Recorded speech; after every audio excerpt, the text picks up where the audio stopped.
So the second tool we're going to talk about when talking to our audience here is the emoji. Now, obviously, we're using this in our emotional spectrum assignment.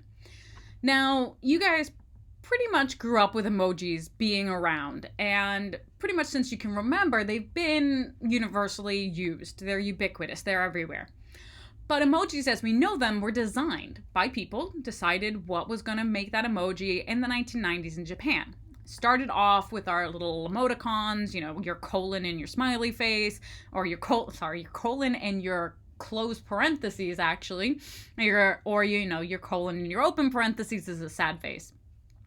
And as someone who, was born in the early 80s, I remember in the early days of the internet communicating with lots of, colons and using the number 8 instead. And if you used a D instead of a open parentheses and all these variations on what people would do. You get ASCII art and all that kind of stuff. So it's important to remember that while we take a lot of these things for granted now, they were designed and they were created by people for a wide audience. And so making sure that we think about what about them works really well, and what about them maybe has shifted in terms of our understanding. For example, the eggplant emoji has changed its meaning. Or what a lot of us in the US consider a clapping emoji was originally the hand spraying emoji. That's what it was designed for. But again, in use and in culture, it's come to mean something else. There is a group that decides what gets to become the next set of emojis, Unicode.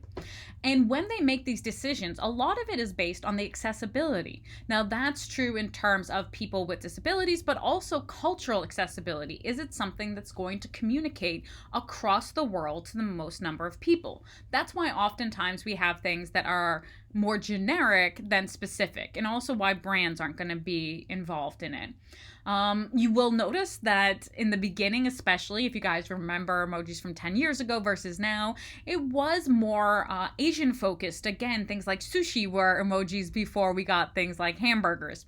And a lot of that was because of where it was made. And then as it became really popular worldwide, Unicode decided it was really important to make sure that it communicated globally. And that's been the focus going forward in the past, I'd say 10, 15 years.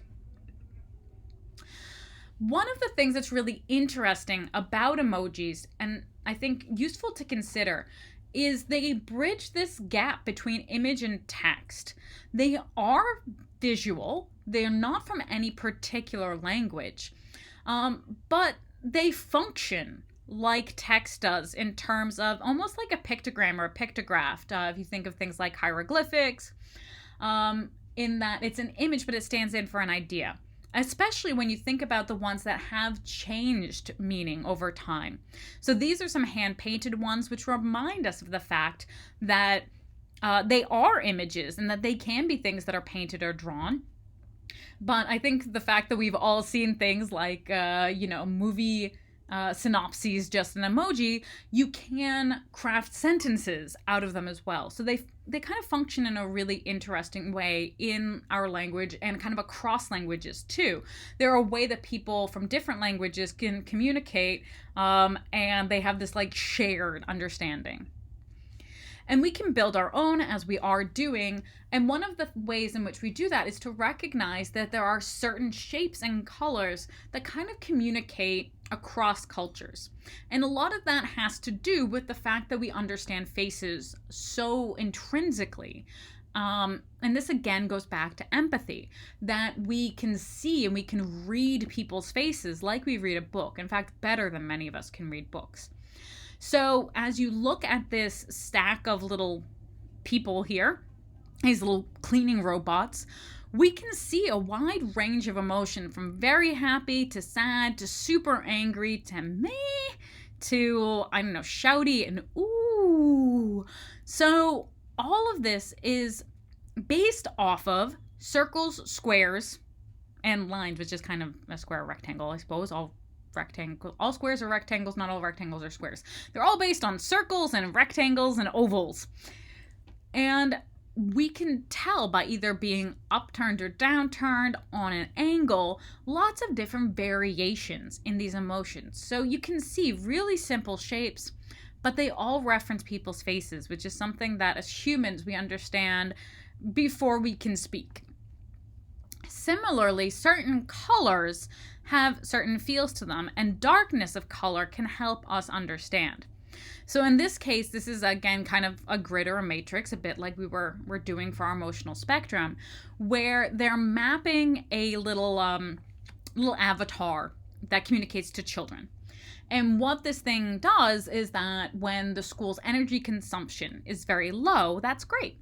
But it also maps how much the kids interact with them, so that he would like the little creature, which apparently I've assigned gender to here, likes it when the children interact with it more, and it's sadder when they interact with it less. But it's more upset when there's a lot of energy consumption. So here we can see we got this kind of grumpy when, yes, the kids are interacting with it a lot, but the energy use is really high in the school.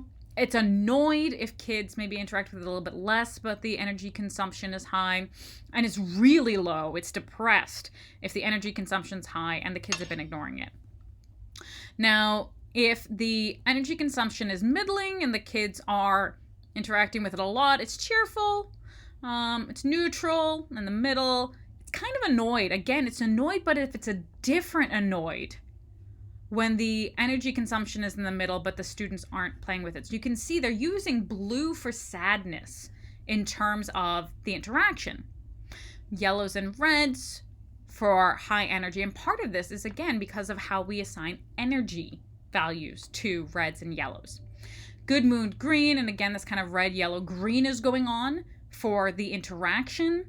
And then we've got just these two dots and a line. And the line doesn't move very much, but we can really tell the emotion of the creature.